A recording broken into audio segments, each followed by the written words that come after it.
नमस्कार, आदाब। आपका स्वागत है हिंदी टाइम्स न्यूज़ के विशेष प्रोग्राम ख़ास मुलाकात में। आज ख़ास मुलाकात में एक ऐसी शख्सियत हमारे साथ मौजूद हैं जो सिविल सर्विसेज में भी अपनी सेवाएं दे चुके हैं और अब उन्होंने मन बनाया है कि राजनीतिक तरीके से एक जनता का प्रतिनिधि बनकर अब जनता की सेवा करें। उनसे मुलाकात कराते हैं आपकी, और उनके लिए, उनके मन में नगीना की जनता के लिए क्या है, बहुत सारी बातें उनसे होंगी। तो आइए आपकी मुलाकात कराते हैं नगीना निवासी रोशन लाल जी से। बहुत बहुत स्वागत है। रोशन जी, आप सिविल सर्विसेज में रहें, डिप्टी कमिश्नर भी रहें आपने ये सफ़र कहाँ से शुरू किया, इसके बारे में हमारी जनता को बताइए। मैं 92 बैच की पीसीएस सेवा से श्रम विभाग में सम्मिलित हुआ। असिस्टेंट लेबर कमिश्नर के पद पर मेरी नियुक्ति पहली रामपुर जनपद में हुई। उसके बाद 2010 में मैं उप श्रमायुक्त के पद पर मेरी पदोन्नति हो गई और तदुपरांत मैं कानपुर, आजमगढ़, अलीगढ़, बरेली इत्यादि जनपद और मंडलों में कार्य करते हुए जून 2021 में आजमगढ़ मंडल से उप श्रमायुक्त के रूप में सेवानिवृत्त हुआ। सिविल सर्विसेज के दौरान वैसे बहुत सारी कठिनाइयाँ आती हैं, बहुत सारी परेशानी होती हैं। आप एक गरीब परिवार से ताल्लुक़ रखते थे, तो किस तरीके से आपने ये सफ़र तय किया सिविल सर्विसेज, क्योंकि निकालना आसान बात नहीं है? इसके लिए लंबी लड़ाई स्वाभाविक रूप से होती है। पहले मैं दिल्ली में उसके लिए प्रयास करता रहा और दिल्ली के बाद मैं दूसरे फेज़ में फिर मैं इलाहाबाद गया। इलाहाबाद में फिर मेरा 92 बैच की पीसीएस सेवा में सिलेक्शन हुआ। पहले मैं लगातार आईएएस के लिए प्रयास करता रहा। आईएएस में पूरा मेरा फाइनल सिलेक्शन होने के बाद मैंने पीसीएस की ओर किया और फिर मेरा 92 के बैच में पीसीएस सेवा में मेरा सिलेक्शन हो गया। अब आपने मन बनाया है कि नगीना लोकसभा क्षेत्र से आप चुनाव लड़ें, भारतीय जनता पार्टी से आप टिकट की दावेदारी कर रहे हैं, तो मूल निवासी तो आप नगीना के ही हैं जी। लेकिन सिविल सर्विसेज में होने के बाद आदमी बाहर पोस्टिंग रहती है तो क्षेत्रीय लोग ज़्यादा पहचान नहीं पाते हैं जी। अब आप भारतीय जनता पार्टी के टिकट की दावेदारी कर रहे हैं, क्या मुद्दे हैं, क्या योजना है आपकी, और कैसे आपने ये सोचा कि राजनीतिक सफ़र अब शुरू किया जाए? देखिए, सरकारी सेवा में सेवा करते हुए उसकी सरकारी सेवा की एक सीमा होती है। उसमें हम एक दायरे में ही सरकारी सेवाओं का, सरकारी योजनाओं का क्रियान्वयन कराते हैं। उसके अलावा अलग से अगर हमारे मन में किसी वर्ग के लिए, गरीब के लिए, मजदूर के लिए होता है तो हम एक अपने दायरे के अलग जा कर के उसकी सेवा नहीं कर सकते। हालांकि सरकार की योजनाएं श्रमिकों के हित के लिए बहुत ज़बरदस्त योजनाएं हैं और श्रम विभाग से संबंधित होने के नाते मैंने अपने पूरे जीवन काल में अपने जीवन का लक्ष्य अधिकतम श्रमिकों का हित करना और सरकार की योजनाओं को जन जन तक पहुंचाना, अंतिम व्यक्ति तक योजनाओं को पहुंचाना मेरा लक्ष्य रहा है। और उस सब को लक्ष्य को पूरा करते हुए मुझे बहुत आत्मिक शांति रही, सुकून रहा कि मैं श्रमिकों के हित के लिए, जिसके लिए मेरा शासकीय दायित्व था, उसका निर्वहन सफलतापूर्वक, कुशलतापूर्वक करता रहा। लेकिन रिटायरमेंट के बाद मन में ये लगा कि शायद कुछ काम अभी मैं और कर सकता था श्रमिकों के हितों के लिए, गरीब आदमी के हित के लिए। उसके लिए मुझे प्रॉपर प्लेटफॉर्म की ज़रूरत होगी और वो प्लेटफॉर्म मुझे लगा है राजनीति या जनता के प्रतिनिधि के रूप में अगर मुझे अवसर मिलता है तो मैं शायद अपने श्रमिकों के हित के लिए, गरीब आदमी के भलाई के लिए और अपने क्षेत्र के कुछ कल्याण के लिए, उसमें जैसे मुझे मालूम हुआ कि नगीना में उद्योग नहीं है, वहाँ के अधिकांश हमारे क्षेत्र के बच्चे रोज़गार के लिए उनको बहुत दूर जाना पड़ता है।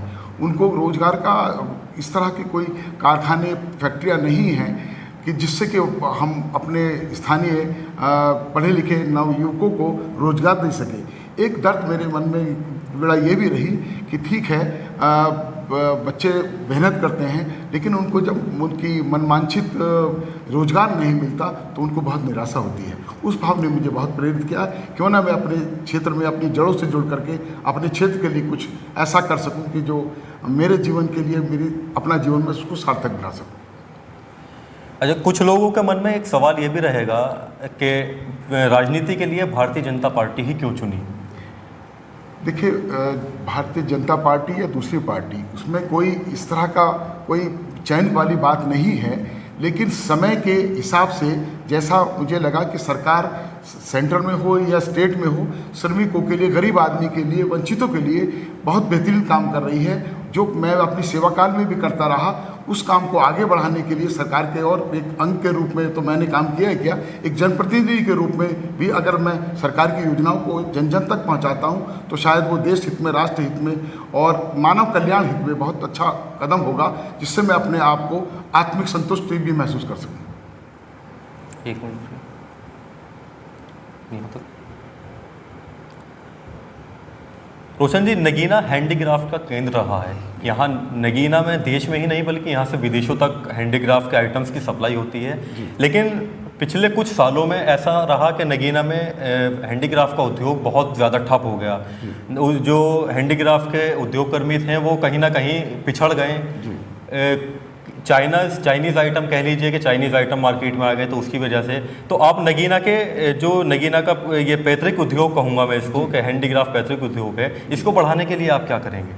देखिए, सरकार के साथ मिलकर के सरकार की योजनाएं हैं, श्रमिकों के हित में, उद्योगपतियों के हित में जो सर्वोत्तम हो सकता है, सरकार से तालमेल बैठा करके, सरकार से सहयोग लेकर के जो उद्योग लघु स्तर पर या बड़े स्तर पर भी कारखाने अपने लगाना चाहते हैं, अपने आप क्षेत्र का विकास करना चाहते हैं, हम प्रयास करेंगे कि सरकार से अनुरोध करके सरकार का अंग के रूप में अगर हमें मौका मिलता है तो सरकार को योजनाओं का लाभ अधिकतम हम अंतिम व्यक्ति तक दिला सकते हैं।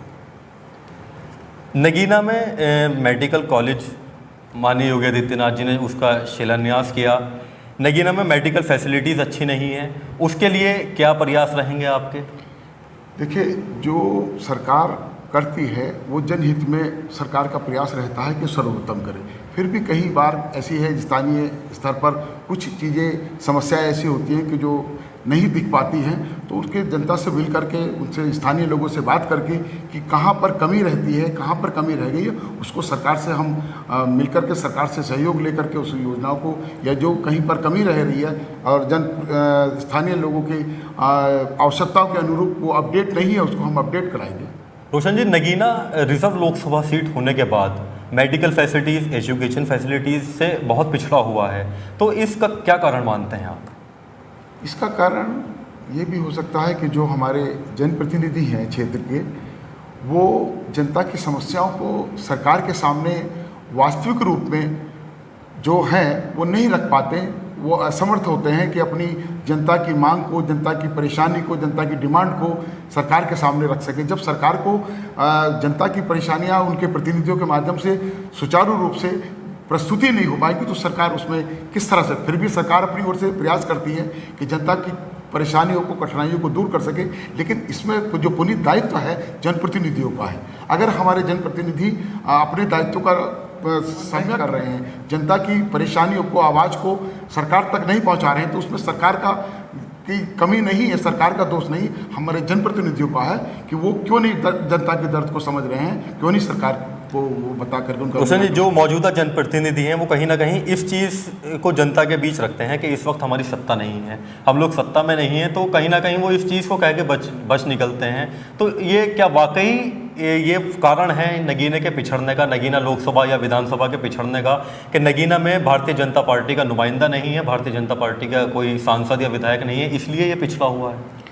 देखिए, इसलिए ही पिछड़ा हुआ ये कहना तो ठीक नहीं, लेकिन हाँ ये ज़रूर है कि जनता कहीं की भी हो, जनता का हर संभव प्रयास होता है कि उनके प्रतिनिधि उनकी समस्याओं को, उनकी परेशानियों को सरकार तक पहुंचाएं, उन सरकार को अवगत कराएं और किसी भी तरह से सरकार से उन परेशानियों के निराकरण का रास्ता जुड़वाएं, योजनाएं बनवाएं और जनता की खुशहाली के लिए वो अपना भरसक प्रयास करें। जो संभवतः ऐसा लगता है कि शायद जनप्रतिनिधि हमारे नहीं कर पाए, अगर ऐसी स्थिति में देखिए भारतीय राज्य में और सेंटर में जैसे भारतीय जनता पार्टी की सरकार है, अगर जनता पार्टी के प्रतिनिधि होते हैं, जनप्रतिनिधि होते हैं, तो शायद वो अपने काम को, जनता की समस्याओं को बेहतर तरीके से सरकार के सामने रख करके उनका निराकरण करवा सकें।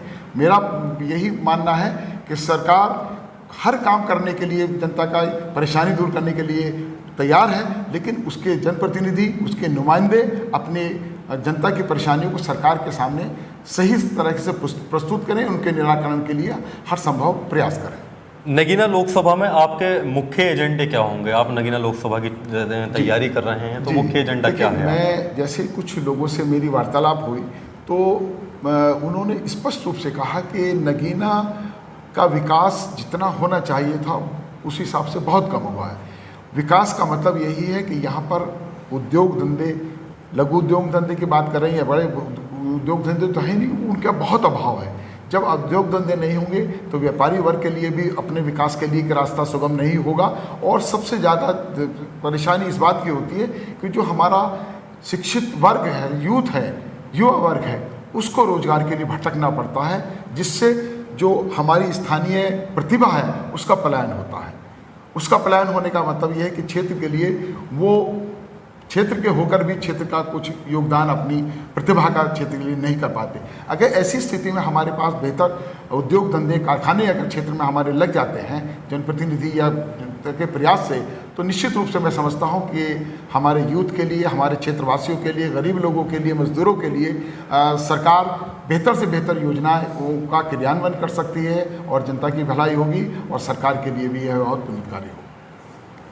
रोशन जी, अंत में हमारे नगीना लोकसभा की जनता है, उसके लिए आप क्या संदेश देना चाहेंगे? देखिए, समय है कि समय को समझिए और समझ करके आप अपने वोट के अधिकार को जानिए और ऐसे प्रतिनिधि का चयन करिए कि जो आपकी परेशानी को, आपकी आवाज़ को सरकार तक पहुंचा सके, आपकी समस्याओं का निराकरण करा सके। बहुत बहुत शुक्रिया हमारे खास कार्यक्रम खास मुलाकात में जुड़ने के लिए। उसका विशेष आपको भी शुक्रिया। देखते रहिए हिंदी टाइम्स न्यूज़ का विशेष कार्यक्रम खास मुलाकात। फिर नई शख्सियत के साथ नए एपिसोड में फिर मुलाकात। Thank you.